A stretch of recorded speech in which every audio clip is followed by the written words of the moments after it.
বঙাইগাঁৱত CPIMৰ প্ৰতিবাদ চহৰৰ মায়াপুৰীত প্ৰতিবাদ সাব্যস্ত কৰে জিলা সমিতিৰ কৰ্মীসকলে গৰুখুটিৰ প্ৰকল্পৰ নামত অনা গিৰগাই কেলেংকাৰী তদন্ত বিচাৰি এই প্ৰতিবাদ সাধাৰণ জনতাক অন্ধকাৰত ৰাখি মন্ত্ৰী বিধায়কে শোষণ চলোৱাৰ গুৰুতৰ অভিযোগ এফালে দৰিদ্ৰ জনতাৰ মাটি ভেটি উচন কৰি জীৱনৰ নিৰাপত্তা নোহোৱা কৰি মন্ত্ৰী বিধায়কে গঢ়িছে সম্পত্তিৰ পাহাৰ হকে বিহকে কৰা জয়ন্ত মল্ল বৰুৱাৰ সম্পত্তিৰ উচিত ন্যায়িক তদন্ত বিচাৰি তীব্ৰ প্ৰতিবাদ সাব্যস্ত কৰে জিলা সমিতিৰ কৰ্মীসকলে প্ৰতিবাদৰ অন্তত জিলা আয়ুক্তৰ জৰিয়তে মুখ্যমন্ত্ৰীলৈ স্মাৰক পত্ৰ প্ৰেৰণ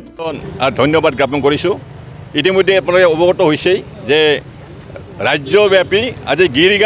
গিৰগাই যি কেলেংকাৰী এই কেলেংকাৰীৰ আমি ন্যায়িক তদন্ত দাবী কৰিছোঁ ন্যায়িক তদন্ত কৰি উচিত ব্যৱস্থা নিশ্চয় গ্ৰহণ কৰিব লাগে আৰু এই গিৰগাইৰ যিটো ঘটনাটো হৈছে গিৰগাই তেওঁলোকে গৰুখুটি প্ৰকল্প স্থাপনৰ নামত যেনেকৈ NDDBৰ পৰা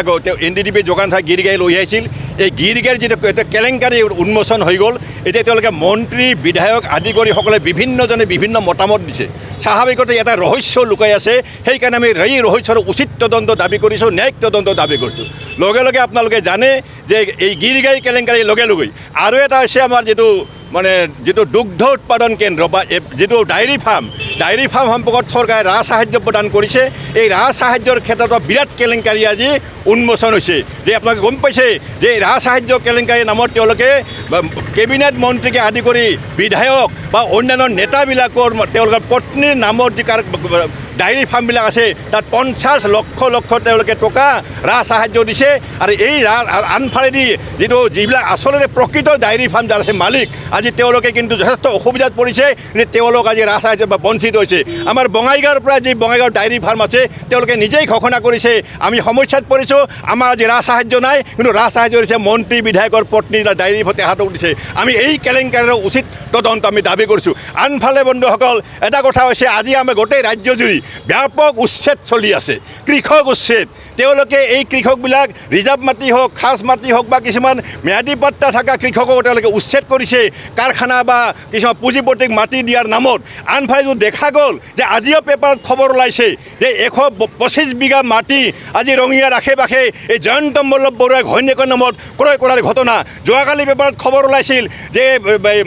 তেজপুৰত 35 বিঘা মাটি যে জয়ন্ত মল্ল বৰুৱাৰ ঘৈণীয়েকৰ নামত ইতিমধ্যে আবণ্টন হৈ গৈছে গতিকে আমি হেমন্ত বিশ্ব শৰ্মাক আহ্বান কৰিম তেওঁক আমি চেলেঞ্জ কৰিম যে হেমন্ত বিশ্ব শৰ্মাই কাৰখানা বনোৱাৰ নামত যেনেকৈ যে কৃষক উচ্ছেদ কৰিছে ৰিজাৰ্ভৰ মাটি অমুকৰ মাটি আজি তেওঁলোকে নিশ্চয় এই ৰিজাৰ্ভৰ মাটি যে দখল কৰিছে জয়ন্ত মল্ল বৰুৱাকে আদি কৰি মন্ত্ৰী বিধায়কে তেওঁলোকক উচ্ছেদ কৰাৰ ব্যৱস্থা কৰক এই চেলেঞ্জ হেমন্ত বিশ্ব শৰ্মাই গ্ৰহণ কৰিব পাৰিবনে আমি দাবী কৰিছোঁ এই চেলেঞ্জ আমি কৈছোঁ নিখিল বাৰু আমি প্ৰাৰ্থীয়ে যে কাৰখানা বনোৱাৰ নামৰ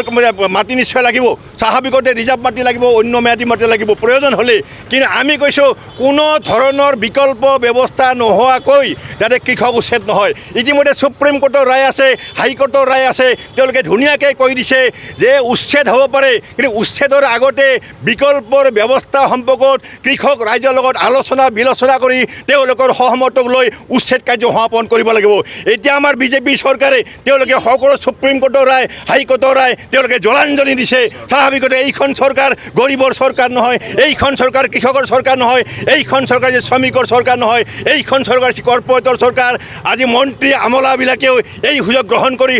হাজাৰ বিঘা মাটি দখল কৰি আছে স্বয়ং হেমন্ত বিশ্বই আজি তেওঁৰ ঘৈণীয়েকৰ নামত গোটেই অসমৰ বিভিন্ন ঠাইত ভূমি ক্ৰয় কৰিছে আপোনালোকে জানে আমি কৈছোঁ সেই ভূমিৰো এক তদন্ত হ'ব লাগে সেই এটা ভূমি কেলেংকাৰী হেমন্ত বিশ্বই নিজেই ভূমি কেলেংকাৰীত জড়িত হৈ আছে গতিকে আজি এই প্ৰতিবাদী সভাত আমি লগে লগে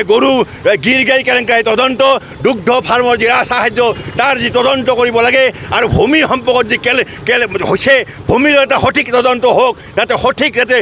সঠিকভাৱে যাতে উচ্ছেদ কাৰ্যবিলাক কৰে সুপ্ৰিম কোৰ্টৰ ৰায় মতে আৰু যে মাটি দখল কৰা যি মন্ত্ৰীসকল আছে তাহাঁতৰ ভূমিবিলাকৰ তদন্ত কৰি উচিত ব্যৱস্থা গ্ৰহণ কৰক এই দাবী আমি কৰিছোঁ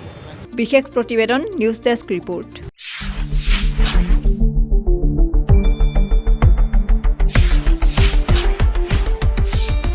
শুদ্ধ আৰু বিস্তৃত বাতৰিৰ বাবে চাই থাকক নিউজ ডেস্ক ৰিপৰ্ট।